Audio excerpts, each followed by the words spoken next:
Dans une vidéo largement partagée sur les réseaux sociaux, des membres des forces de l'ordre semblent tirer depuis le quai d'un métro sur des personnes se trouvant sur le quai d'en face, provoquant des cris et des chutes parmi les gens visés.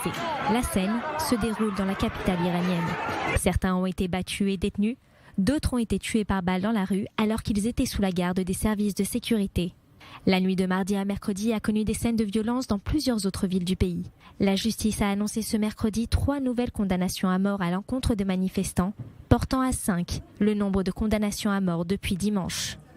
Bien que les chiffres exacts soient inconnus, les observateurs des droits de l'homme affirment que des centaines de personnes auraient été tuées par les forces de sécurité, dont des dizaines d'enfants. Les autorités ciblent des milliers de mineurs de moins de 18 ans pour avoir participé aux manifestations.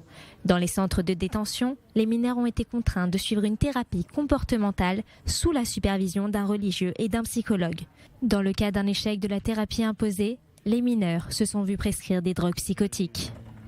Malgré la répression, la mobilisation ne faiblit pas dans les rues. Les autorités semblent avoir du mal à contenir le mouvement de protestation lors duquel les femmes enlèvent leur voile ou le brûlent, défiant les forces de sécurité dans les rues.